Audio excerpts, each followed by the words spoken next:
Hey, everybody, and welcome to a very special episode of Frank About Health right here on Halloween. That's right, it is October 31st, 2024.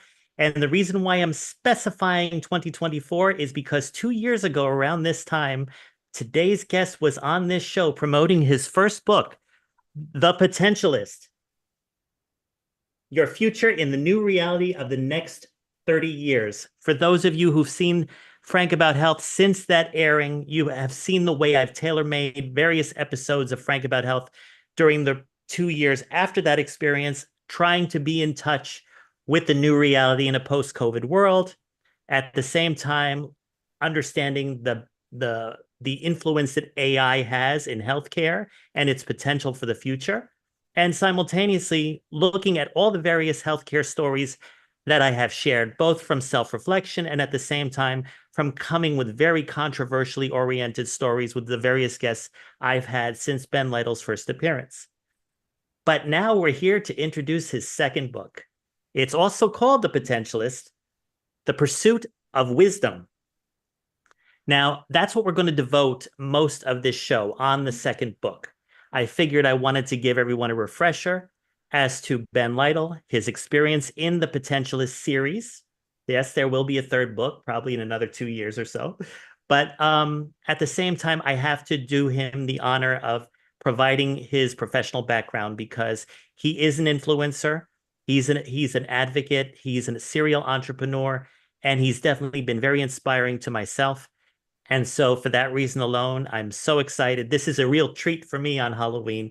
So this is Mr. Ben Lytle, a Fortune 500 CEO, serial entrepreneur, and author who guides you on an uplifting journey to unleash your potential and accelerate decision-making wisdom crucial during this transformative period in human history. I've already explained why he's returned. It's to promote his second book, and we're going to really learn about that book during this show. I will issue my usual disclaimer. Again, these are the views of Ben Lytle, not the views of Frank About Health or TalkRadio.nyc. I can only hope that what you will hear in the next 45 minutes to an hour will be inspiring, as it has been for myself.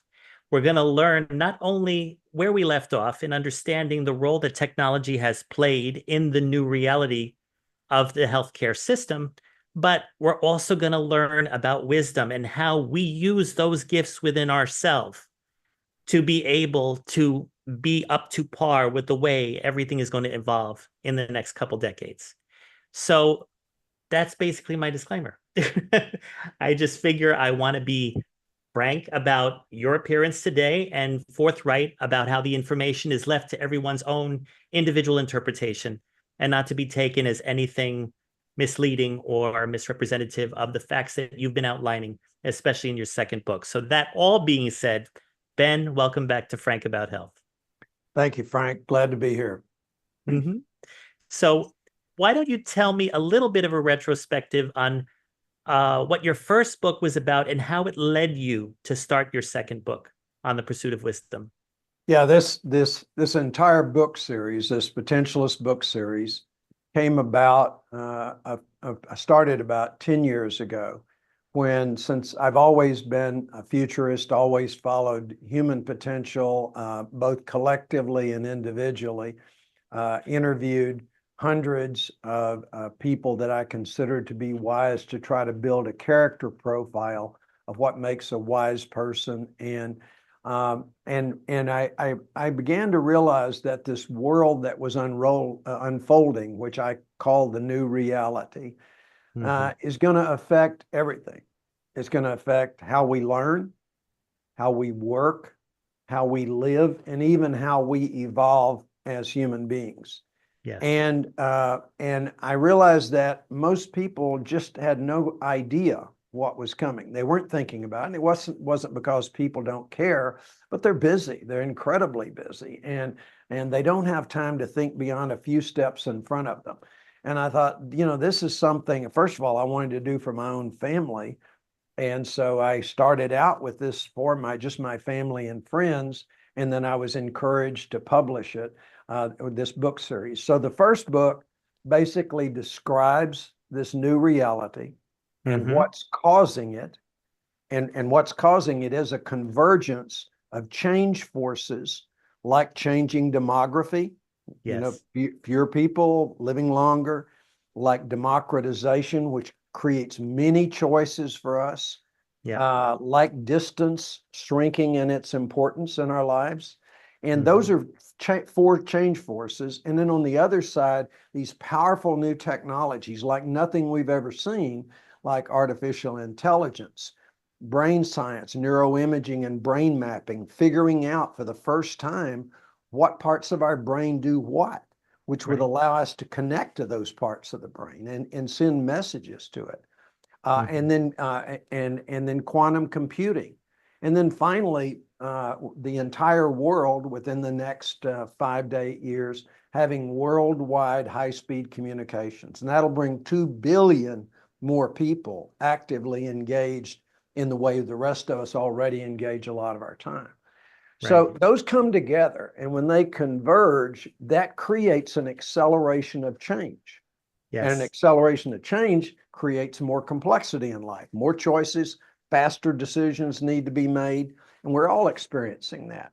Yes. So what that first book ended with saying, here's the new reality, and here's 7 ways that you can get ahead. Here's 7 things you can do, and you'll be ahead of the game as we go into this. And there are things that have always been important to do, but now they're critical. Taking care of your health, because you're going to live a lot longer, and you're going to go through many more, you're going to work longer, you're going to go through many more jobs and careers. Yep. Like having a greater financial reserve, because you don't have to look very hard at the balance sheet of our nation and most nations these days to realize it's not very good, and it's not prepared for the costs of aging. So we Hmm. have to be more prepared as individuals. So that's the first book. The Yeah. second book goes to the next step, and it's based on some history of who thrived in times of previous change. Right. The Renaissance, Right. the Enlightenment, 3 prior industrial revolutions. Who thrived? And they were the people who had more perspective about what was going on. They were wiser and saw through when everyone else was scared or panicking or not paying any attention and hoping it would go away. They saw the opportunities, and they were very decisive. And essentially they were wise. And so I began to realize that it was the optimal way to adapt and thrive is to reach our potential, which I Hmm. define as freedom from our ego, Right. and to develop our capacity for wisdom, which is how we become wise. You can that can be taught. And then in the moment of decision, to be free of our ego, our biases, and our very strong emotions or instincts. They're good things. Emotions and instincts are good things, but not if they make your decisions for you. Right. And so in that moment, be free so that we can make wiser decisions. So that's what this second book is all about. It's essentially a synthesis of modern psychology, Hmm. uh, classic philosophy, classical philosophy, and personal experiences with a lot of very wise people and seeing how they operate. And that I tried to write that in the language. And you've read my books. You know my books are very readable, very approachable, Yes. and write that in layman's language so that anyone can make it happen. Excuse me, I've got a cold I'm getting over. So, No problem. Understand. and then also we created a 140-page workbook, that practices Nice. workbook that comes along with the book itself, that helps you actually on a day-to-day basis track yourself, and because this is a way to incrementally reach your potential, become wiser, and make better decisions. And after all, it's our decisions that define who we are, Right. define the quality of our life, and Yes. define our effect on others. And so that's the end game, is we make better decisions throughout a longer life. And that becomes what, by the way, that is the definition of wisdom, which is the art of living well. And Awesome. that's how you live well. Yes. Yes, I got to say that obviously when I read the first book 2 years ago, the Mhm. big takeaway for me at that time, it was post-COVID. We were still Right. slowly edging out of it. But at the same time, I looked at it as a reflection of what we've been through. What I Mhm. did not fully grasp until I started to read the second book last week is that now that you've got the foundation that you've outlined for us, the Right. reader, the second book is putting that knowledge you've just learned to practice. I Absolutely. mean, I can see it. I don't Absolutely. want to call it a manual, but it seems to be a roadmap that you can Right. actually, depending on the reader, interpret in your own perspective Right. and therefore start to really do what you can to make the necessary changes um, to get ready for the new reality that is, Right. yeah, it's coming fast and furious. I've already seen it in Well, the last. Frank, I would imagine, many of your listeners, people who are watching this or listening to it, probably very few people would object to if suddenly we could spread wisdom to many more people. And that's what democratizing something is. It's making something available to only a few people, available to many, and ultimately to everybody. Right, Probably nobody would object because wisdom, when we think of wise people, it's the highest human achievement. I mean, our wise people are the people we revere. right, What I'm guessing people are struggling with was, wow, but how do you do that? right, Or can I do that? The right, answer is absolutely you can. Some of the wisest people I know are not highly educated, sophisticated people, but they're wise in the way of the world. right, And they have very simple lives, but they're wise in the way of the world. So anyone can learn this at any age. It's not just for age and wisdom have a very slim correlation. There, right. you do age a little bit as you get older. I mean, you do get wiser a little bit as you get older, but we all know older people that aren't wise at all. And on the other side, children, even young children, and I'm not proposing this was a book written for children. It was a book written Right, for right. adults on. Yeah, But young children can be taught certain things about wisdom, and can be surprisingly wise. That's where the term "wise beyond your years" or an old soul. We say that about some child that seems to have insight at a particular point in time. So you- this is something that people can do. And that's, one of my main messages. Most of what you need to know to do, become wise, you already know. You're just not using it for that purpose. And that's what this book shows you how to do. exactly, because I gathered the takeaway from those that are already at a certain age and have not become as wise as their potential would align with may have to do with their circumstances, the people they were surrounded by, that maybe it has to do with traumas, maybe it has to do with certain lacks in education or other resources. Frank, And more often it's not, people don't know they can. mm, That's the biggest challenge is we're never taught in school, even though this has been something that's been taught for thousands of years in both right, the East and Western cultures. We just forgot how, and we don't make it a priority. But now it's critical that it be a priority because one of the things this new reality is going to require is for every individual, not our institutions, every individual is going to have to make really difficult decisions, unprecedented in history, right. unprecedented. And Mm, so, where are you going to know how to do that? How are you going to know how to do it wise? It's not like you're going to have a 1-800 number to call. You're going to have to figure it out yourself. And this exactly. will prepare you for those decisions as well as guiding your loved ones. That's also very important. That all being said, we're about to take our first break, but we're going to really dive into The Potentialist, the pursuit of wisdom when we return right here on Frank About Health, which is on TalkRadio.nyc and on our social media platforms, YouTube, LinkedIn, Facebook, and Twitch. Please stay tuned. You don't need to do anything. Are you a conscious In fact, we just co-creator? have done. Are you on a quest to raise your vibration and your consciousness? I'm Sam Leibowitz, your conscious consultant, and on my show, The Conscious Consultant Hour Awakening Humanity, we will touch upon all these topics and more. Listen live at our new time on Thursdays at 12 noon Eastern Time. That's The Conscious Consultant Hour Awakening Humanity, Thursdays 12 noon on TalkRadio.nyc. Are you a high-achieving, growth-oriented leader? Are you interested in developing your authentic leadership while creating a healthy, inclusive workplace?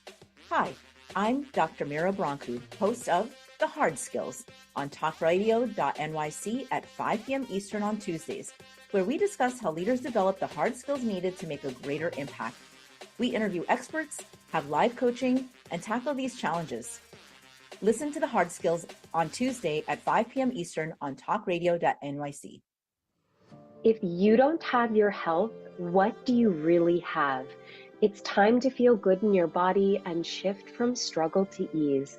Hi, I'm Elizabeth Tripp, your host of Nourish the Soul, where we explore the sacred wisdom of your body while you sit back, relax, and go on a journey of self-discovery. Join me every Tuesday at 6 p.m. Eastern Standard Time to awaken your heart, transform your well-being, and unlock a deeper understanding of yourself. You're listening to Talk Radio NYC. Uplift, educate, empower.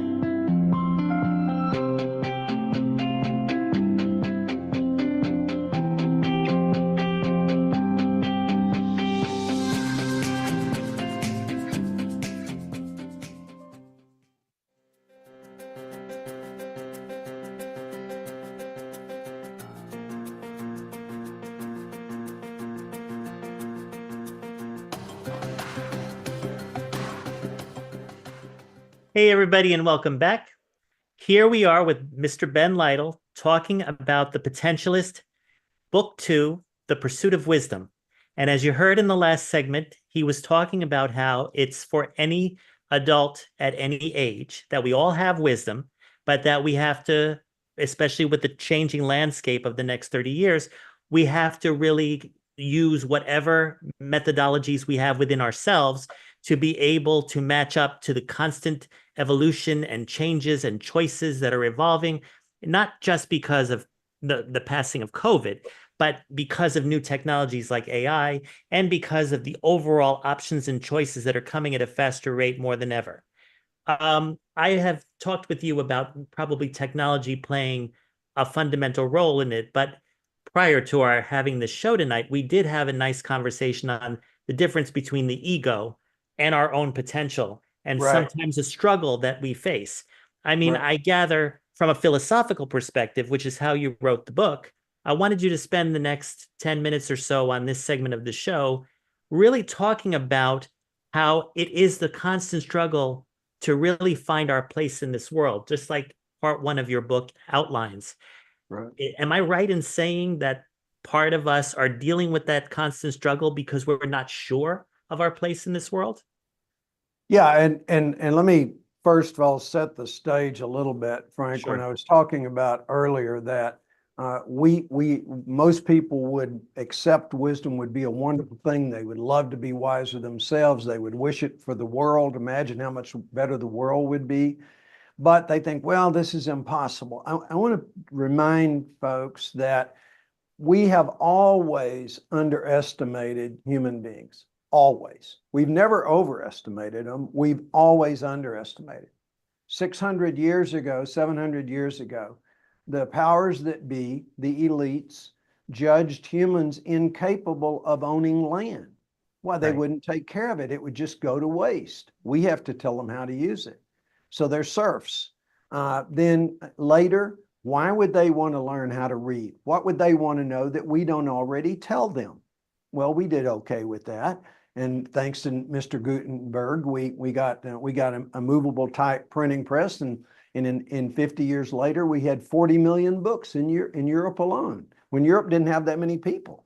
And then a few hundred years later, what do you mean self-rule? You crazy Americans? What are you talking about? Why, you can't live without a king to tell you what to do. But we did just fine.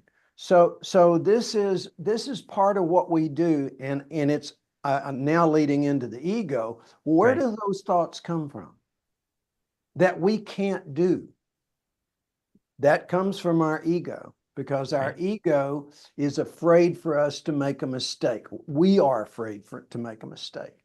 Right. And so fundamental to developing your wisdom and how your wisdom emerges is to recognize that you and your ego are not the same thing. That your ego has dominated. It is one of 5 functions that essentially make up your psychology.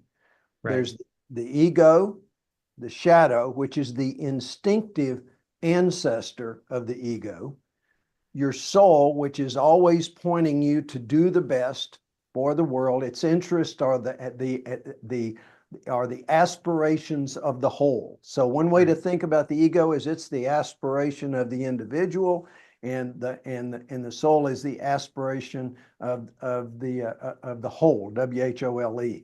Now, Yes. I'm not using here soul in the religious context. I'm using it in the psychological context, which is undebatable that it's a function. And then the conscience, which is like the shadow, it is the ancestor of the soul, and how we evolved our psychology over time. At Right. least that's one of the more popular theories. Yes. So we have to learn, Fosterl, that each one of those has a very distinctive voice. If your listeners just pause for a second, you know your ego. It says, hurry up. You got to get this done. You got to get that done. Come on. What are you doing? You don't have time to talk to your partner, or talk to a friend, or go have a good time. You need to do this. You need to do that. That's that fellow. Yes. And you know your shadow, because it's that ugly guy that when you wake up in the middle of the night and you stagger to the bathroom, tells you what a miserable human being you are. And what it's doing, it doesn't know that. It's reflecting the vulnerability you feel that you haven't acknowledged. Very powerful once you understand it. That's its job, is to say you feel vulnerable about this. Once you resolve that vulnerability, it goes away and it finds something else you're not paying attention to. So that's its job.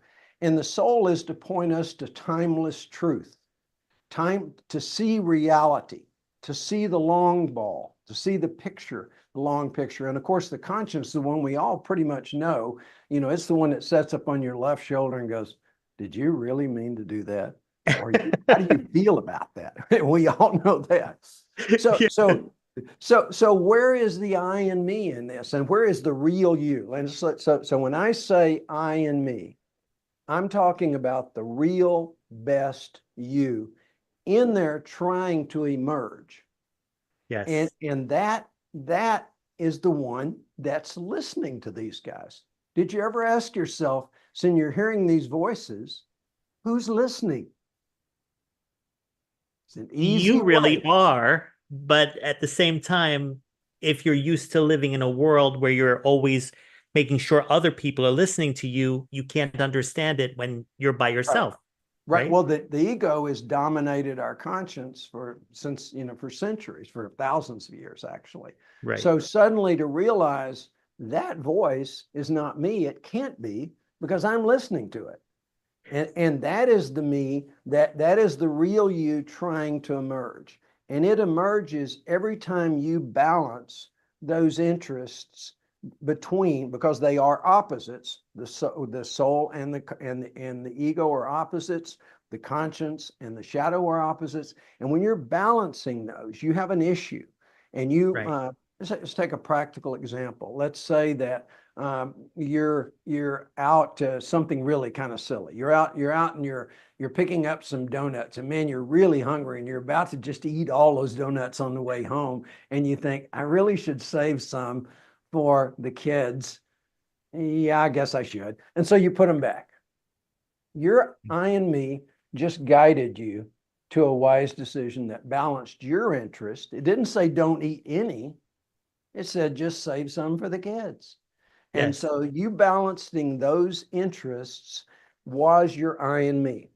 And every time you do that, every single time, it can be so small as whether you pay attention to a cashier at the local store or you treat them as if they're non-existent. When you pay attention to them, you acknowledge them, you make them part of your humanity for a minute, your I and me growth. Every time you do that, it gets stronger and stronger and stronger until someday, and particularly when you're making decisions, and we're making decisions almost every moment of the day, when you do that routinely, your ego, the good ego, because you need your ego, the good part of it, that's the can do, I can do, and and moving forward, that I like to think of it as the explorer. You know, it's like we can do this. Well, you know, but it becomes part of you now. It's still there, but the negative ego of trying to control you, work you to death, ignore everything else, ignore relationships. You push that guy in the back seat. He no longer drives. And that's the important thing, is you become the driver, not the ego. And that's a big part. It's not all by any means, but that's a big part of how you develop your true, you discover, because it's there, how you discover the real you inside and then live that real you every day. You know, that's kind of interesting from the perspective of even understanding your place in this world. Not only are we always focused on having healthy boundaries and healthy relationships, but your ego and your potential, or that not the shadow, the other, or which I noticed in the book becomes one word, in me, which is your soul. It's meant to be said, I in me, the I in me. Yeah. Right. So it's like we're not only trying to reflect our place in this world among our families, our friends, our peers, but we're also trying to find our place within ourselves. You start between there. Our ego and our soul and our potential. Yeah, you start there. You discover yourself, and you discover, through discovering yourself, you discover the world, and through discovering the world, you discover yourself. And one other thing, Frank, that in addition to this understanding, and in the book, the chapter that deals with all this is called the psychological body. And I called it the psychological body by using a metaphor of our physical body, because in many ways they're similar. It's an organic process. It has functions, just like your organs have functions, your arms and legs have functions.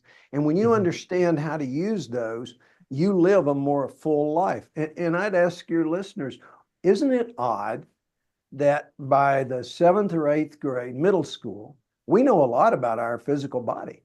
By the time we're midlife, we're Dr. Google, man. We can tell you everything, and we're happy to tell you everything about all we know about our bodies. We know almost nothing. The average person, other than using a handful of terms, knows almost nothing about the psychological body and how to work with it to live a full life. And yet the psychological body is more important to your happiness and well-being than your physical body. So this is not some wild, crazy idea. This is why other cultures have often paid a lot of attention to this in the past, but it's been lost, and we need a renaissance of it. That's what we're trying to do. Because another example, Frank, was in the Greek culture. If you remember, we've all got a mental image probably of Socrates sitting on a rock or a bench in front of a bunch of young people, men at that time, because women didn't get educated, and he's sitting in front of them, and he's having this Socratic dialogue, challenging them. And that is what he was challenging them on, were what philosophy calls existential questions. What I call in the book unavoidable questions. And the only reason I do that is because whether you answer them or not, and most people go through life and never get a definitive answer, you've actually answered them by the way you live. And often what happens is we adopt attitudes of society or other people that we've never ourselves ever grappled with.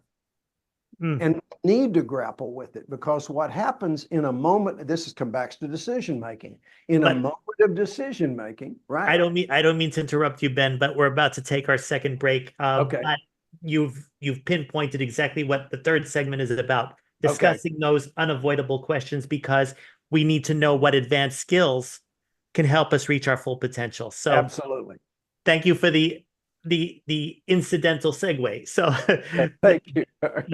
no problem. Again, I'm sorry I let this go over. I'm just inspired by what Ben Lytle has been saying. Everybody must get this book, The Potential, the Age, The Pursuit of Wisdom. It's available on Amazon.com, and it's available on his website, thepotentialistfuture.com. That all being said, please stay tuned as we come back after these messages. Hey everybody, it's Tommy D, the nonprofit sector connector, coming at you from my attic. Each week here on TalkRadio.nyc, I host the program Philanthropy in Focus. Nonprofits impact us each and every day, and it's my focus to help them amplify their message and tell their story.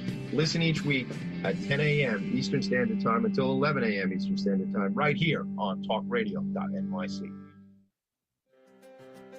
Were you an essential worker during the pandemic? If you needed to learn stages of epilepsy, did you depend on advocates? Did you use new innovations to cope with mental and neurological issues? Maintaining high quality of life and keeping good mental health are what we all strive for. I'm Frank R. Harrison, host of Frank About Health, and each week top healthcare influencers, professionals, and innovators answer these questions and more. Stay tuned on Thursdays at 5 p.m. on TalkRadio.nyc, and I will continue to be frank about health with all of you. Hi, I'm Linda Marcanico. The A Train to Sedona is a memoir about my journey to love and compassion. It's also the name of my new broadcast on Wednesdays at 12 noon. When we are spiritual, we embrace possibilities and ideas, which strengthen our mind, body, spirit, health, and wisdom. On the A Train to Sedona broadcast, I plan to interview guests who embrace these expansive practices. Join us on Wednesdays at 12 noon on Talk Radio New York City. You're listening to Talk Radio NYC at www.talkradio.nyc. Now broadcasting 24 hours a day.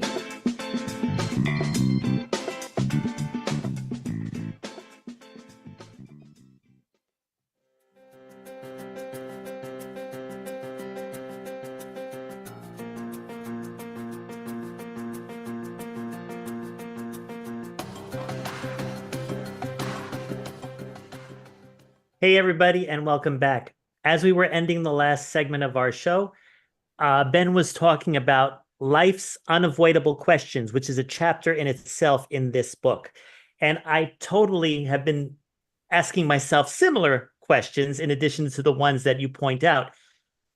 I think you were about to go to another example. Maybe that's where you want to start. But at the same time, how do you want to break down the questions that people could really find more understanding from in terms of balancing their ego and realizing their potential?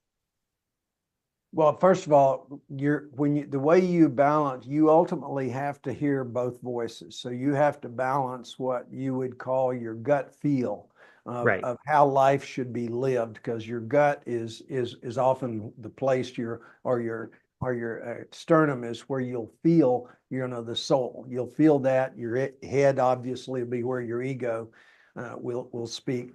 But you learn to balance those, and most of us know that, and we know if we're going one way too strong most of the time intuitively, and we just have to learn to pay attention to that intuition. Yeah, the only other thing I want to, and we can move on to something else if you wish, but the only thing I wanted to mention on the unavoidable questions is one of the things that has developed in our society, and this is again often caused by the ego, is that when someone says something about an existential question, or someone says something about a philosophical, oh, that's philosophical, right? As if it doesn't matter. And it actually is essential, because it's answering some of those questions for ourselves, not someone else, not someone else that's piped it into us, including society, is how we ground ourselves in life. So knowing your place in the world is being grounded. I know who I am. I know what I believe. It's not something I've just wholesale adopted. So a couple of 2 or 3 examples, and this is, people can try it on their own. And I certainly would encourage you to get the book, because these are discussed at length in the book. Does Mhm. my life and how I live it matter? So I can make an argument. I'm one of billions. What difference? What? And there were billions went before me, and there'll be billions after me. How can I matter? Well, you do. And you matter a lot. In fact, you are the perfect imperfect creation, just like everything else in nature. And that Right. deserves, I can't answer that for you, but I can walk you through how you think about it. And I do in the book. Another one, is the human race being evolved to extinction or abundance? Right. Now, none of us can be sure, but we should really examine why we feel one way or the other, and feel, when it's all said and done, that the preponderance of the evidence, not just opinion, the preponderance of life experience would tell me which one it is. So Right. that's just some examples, but those are really important to learn how to work through, so that we are an individual solid in our own beliefs for good, solid evidentiary reasons, not whim, or not what the local people are saying, what our parents told us once, Right. or Right. that's what's really important here. So I'll shift it to you if you'd like to move on. So Well, no, I'm learning a lot from you as we go along. The thing that I think that's ironic is this particular month on Frank About Health. I think the last two episodes prior to this one involved spirituality and one involved the soul. And here we are now talking about wisdom, which seems to Right. be an integration of that. You know, Exactly. I think it was just, I wouldn't call it destiny, but it was definitely fate, how everything all aligned over the month of October. Well, You know, and Frank, and I'm I'm not, inspired by that. I'm not the only person out there speaking this way, because this is not an illogical. I'm a very pragmatic man. I don't believe in doing things that I can't, coming up with ideas I can't implement. This is something whose time is coming. Now, we don't know whether this time is in the next 3 years, this time will take 10 years or 30 or 40 years. But if you think about the last 600 or 700 years, we've been focused in our education and parenting on getting our more information and knowledge into our children. Yes. And now that information and ourselves, and that information and knowledge is now at our fingertips. It's become a commodity, so it's been democratized. The internet, smartphones did that. Yes. Now we have to be wise enough to use all that information and knowledge and use it well in good decisions if we're to have a more successful society in the future. And I believe we will. So it's actually a next logical step. So you're seeing a lot of people talking about this. Some of them are just doing, some more narrow subjects. I chose to take on the whole subject of how do you develop wisdom and potential. But we're all headed in the same direction. And so that's why I'm confident sooner or later this is coming. This is not just an isolated idea. Right. And like you said on the last show that we did together 2 years ago, it was already here. And AI was coming out in the media, but we were already operating with AI technology, simple Sure. searches on our phones, for example. But I know that there's much more to AI that we'll talk about in segment 4 of the show. I think what I find interesting is in all of what you discuss in the pursuit of wisdom, for someone like myself who is definitely focused on being my higher self, my best self that I could strive to be, I find that there's just a lot of people out there. I don't know if it's regional or if it's global or if it's just based on, if they're carrying a lifelong illness or if they're just living a healthy life. But they're people that seem to be resistant to change. They want to thrive primarily and predominantly on their ego. You pointed out examples where when they're offered an opportunity to be challenged with their own wisdom, they dismiss it because probably it's unfamiliar, or they deny it, or the ego is denying it. I find that to be a phenomenon because when I engage with your material, I only want to improve everything I do, including this show, for example. Right. But I'm not everybody. We're all different. Right. I guess when you observe those people in your research and your writings, Mhm. I gather, do you just chalk it up to, well, they've reached their limit, or there is a way that they can evolve even if it's later in life? No, it's not a limit. It's not a limit issue. What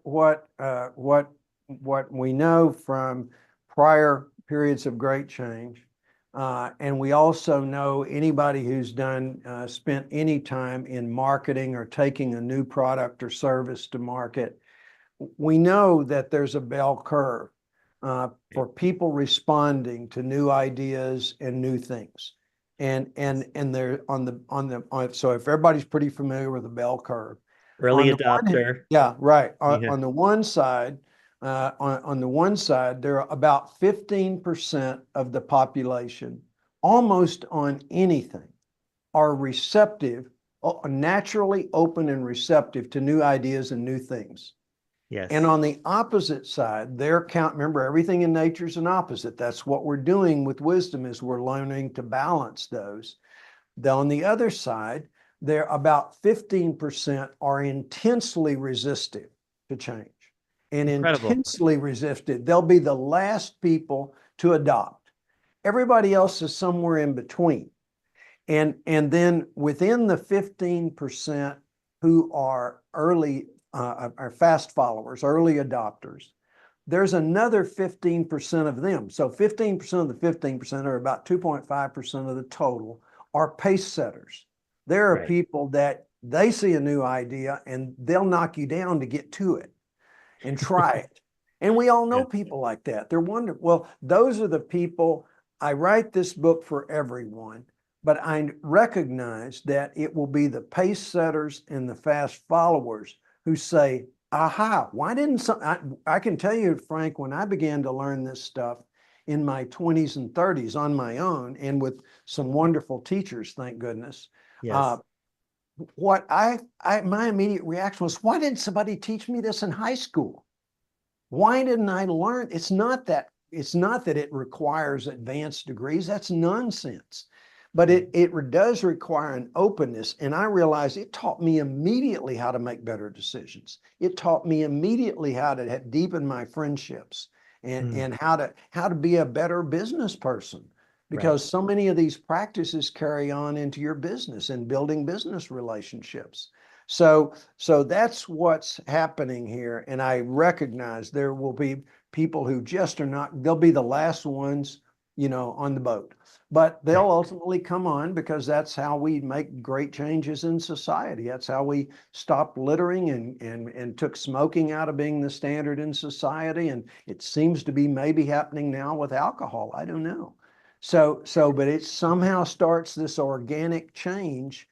And that's what I believe, this organic change is coming. I think all the signs are there. That's what futurists do. We look for the signs everybody else is not paying attention to. So. Right. We're about to take our final break, but I just want to make a final word based on what you just said. And that is that when you came to the conclusion, why didn't I learn this? First, the two takeaways I got was the teachers you had at that time were not aware either. And Right. second, your own wisdom that you were nurturing, and I guess a connection with your soul, as we discussed, allowed you to say, well, the reason why no one knew is because I'm thinking more from within myself, or in me, as you say. And I guess a lot of people probably don't have that innovative mentality fully developed yet. Or Well, and part of it, Frank, was, again, for the last 600 years, that wasn't the focus of education. It was teaching us information and knowledge. And now we're there on that. We're there. It's not that we won't continue doing that, but it's that we now need to focus on using it well. We are abundantly rich in information and knowledge and data. Now we got to figure out how to use it and optimize it. Okay, so ladies and gentlemen, when we return, Ben already just touched upon what our final segment is going to be about, and that is the role of artificial intelligence and how it can be our ally as we evolve into our potential. That all being said, please stay tuned right here on TalkRadio.nyc and on our social media platforms. We'll be back in a few. Are you a high-achieving, growth-oriented leader? Are you interested in developing your authentic leadership while creating a healthy, inclusive workplace? Hi, I'm Dr. Mira Broncu, host of The Hard Skills on TalkRadio.nyc at 5 p.m. Eastern on Tuesdays, where we discuss how leaders develop the hard skills needed to make a greater impact. We interview experts, have live coaching, and tackle these challenges. Listen to The Hard Skills on Tuesday at 5 p.m. Eastern on TalkRadio.nyc. Hey everybody, it's Tommy D, the nonprofit sector connector, coming at you from my attic. Each week here on TalkRadio.nyc, I host a program, Philanthropy in Focus. Nonprofits impact us each and every day, and it's my focus to help them amplify their message and tell their story. Listen each week at 10 a.m. Eastern Standard Time until 11 a.m. Eastern Standard Time, right here on TalkRadio.nyc. Are you a conscious co-creator? Are you on a quest to raise your vibration and your consciousness? I'm Sam Leibowitz, your conscious consultant, and on my show, The Conscious Consultant Hour, Awakening Humanity, we will touch upon all these topics and more.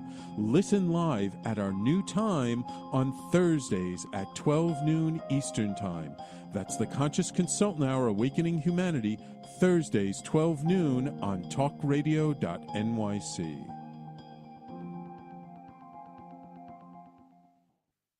You're listening to Talk Radio NYC at www.talkradio.nyc. Now broadcasting 24 hours a day.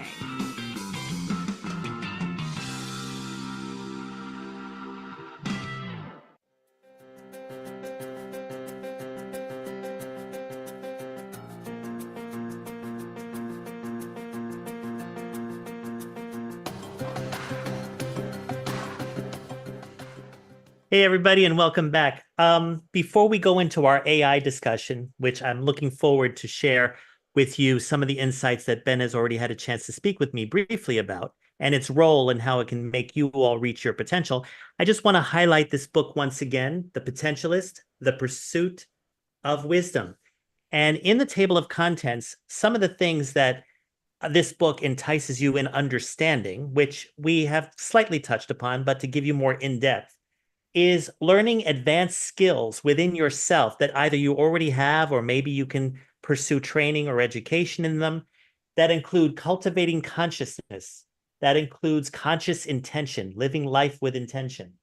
It involves learning states and understanding your role in intimacy, also reframing fear and getting out of your own way. Basically, a lot of this stuff has already been mentioned in various shows right here on TalkRadio.nyc, including the Conscious Consultant Hour, the A Train to Sedona, of course, Frank About Health, and not to mention any of the other shows or podcasts that might be out there that are really doing what they can to hone in on those various skills within yourself. But I don't think you get the full in-depth picture as you will in this particular book. Because it sounds like, and correct me if I'm wrong, Ben, it sounds like that in order for us to reach our full potential, we are always internally as well as externally trying to be our best selves and achieving wisdom, which is our leverage in understanding how to live a higher quality of life in the pursuit of, what was it you said in the book, living a healthier life or living a wiser life, or there was a phrase you used. Well, the wisdom, the art of living, wisdom is the art of living well. And then That's living right. well is the art of making good decisions. And the art of making good decisions is developing your capacity for wisdom and then doing it in the moment. Because wise people can sometimes be unwise if they don't in that moment free themselves of the ego and biases and everything else. It's much like, a good way to think about it is think of a wise judge. A judge perhaps that you could visualize as being very wise. He becomes neutral, so he's not biased to either party. He examines the evidence. He balances the interest, looks back, or she looks back in time to precedent, looks at the facts today, looks forward to the precedent that this case will set. You see how they do it? It's very similar to how we learn. We can learn to make those kind of decisions very wisely and make them that fast. I'm not talking about you have to go into climb a mountain to make every decision. You don't. Once you get used to this, that mechanism inside takes over, that Right. I and me takes over, and it knows how to do all of this. Amazing. Basically, that all being said, I think this is the perfect time to really understand Ben's view on artificial intelligence and how it can guide you and aid you in the pursuit of your wisdom. So, Ben, I know that we had like 3 points you mentioned yesterday, Right, which right. I definitely want you to outline again because they were very helpful to me. Yeah, so this is true of health and healthcare. I mean, both of health and also pursuing wisdom. And I'll come right back to those 3 points. Just to briefly set the stage, Frank. I know the level of fear and apprehension in the world today over technologies and over change is really unfortunate. It's at the highest non-wartime level in history. And it's very sad because it simply, I don't think, accurately reflects where we are. Are there dangers in our world? Of course, and there always will be. You know, move it forward in 2,000 years, it'll probably still be there. But we're in a very old race. We've withstood worse, and we will get through these times if we remember we are all of one community. We are one, and that's one of the true meanings of intimacy, which I love, is the word kinship, which means from one seed. We are all from one seed, and so we just have to remember that. So anyway, on technology, we should be celebrating these technologies coming. Why? Well, because in a declining population, if we don't improve productivity faster than the rate of population decline, we can't grow our economies. Suddenly our economies all around the world will be failing because every developed country's population is declining. And the only way to do that is with these technologies, beginning with artificial intelligence. Right. Healthcare. We don't have enough clinicians. We don't have enough doctors, nurses, non-clinical caregivers in the home to care for an aging population, period. I'm saying that unequivocally. We cannot do it the way we do it today. How are we going to do it better? Using artificial intelligence, robotics, things like that can take some of the work off the clinicians so they can do their best work and not do administrative work, not do heavy lifting, things that break people down, particularly caregivers. Right. So this is the cavalry coming. This is not boogeyman. This is the cavalry. Are there things we have to be careful with? Of course. Every new technology has that. But we're not idiots. We have done this for thousands and thousands of years. And it's always been innovation that's lifted humanity far more than people trying to do good works, quite frankly. So it's innovation that will be our savior on many of these things. Now, let's talk about artificial intelligence. And particularly, I want to talk about it in healthcare. And then the time we have left, I'll talk a little bit about how we'll use it in wisdom. Sure. Artificial intelligence can do some very powerful things. First of all, I like to think of them as the 3 Ps. One is personalization. Yes. Imagine that a computer can know you as intimately as you want it to know you. So it learns you've already seen it if you use streaming services on TV. It knows you, it finds what you like. And there's disadvantages to that too. You have to manage it so it doesn't keep you in a little narrow wedge. But in healthcare, that's going to be a game changer because all healthcare to this point has been classes of people. Classes by disease, classes by ethnicity, classes by age.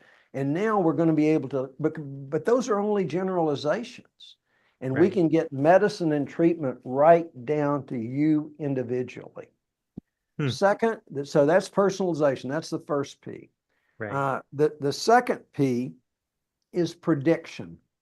One of the things that's amazing about artificial intelligence that most people really haven't heard much about is that if any of you know anything at all about information technology and your jobs or anything, you know that in the past, to store anything, you had to have very predefined fields of a certain size, and whether it was alphanumeric, and it was a very tedious, slow process. Right. Artificial intelligence allows us to literally just dump raw data. Let's say 10 years of blood tests for people with Parkinson's, and try to find out, what can we learn from that? What would their blood tell us? And so in healthcare, this is a huge thing that we can suddenly load raw data, no formatting, and just start asking it questions and see what answers we get. So that's going to be huge. Now, imagine in your case, if suddenly you've got a ring, you've got a watch, you've got your mirror in your bathroom. If you turn it on, it will read your face to make sure you don't show any signs of stroke or anything like that. And it's reading and collecting all that data, and it's able to predict for your doctor or for you, this doesn't look so good. I think you ought to go see your doctor. Huh.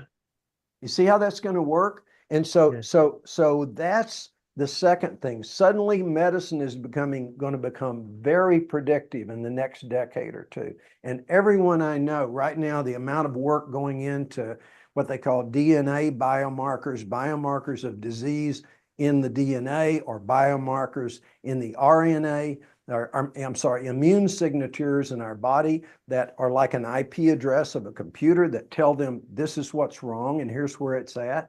That's going to create enormous new inroads in predictive medicine. So we don't necessarily, or we're not always repairing, we're predicting and preventing.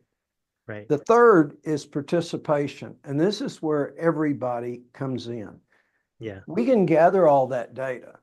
You can have a ring, you can have a watch, and you can have the mirror kind of sending you a warning signal. It's not ready for the doctor, but I want you to use this mirror every day for this week.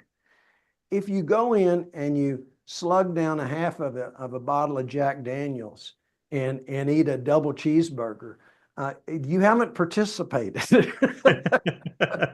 The idea is you're going to get a lot more information on how to manage your health. And it's going to be so different.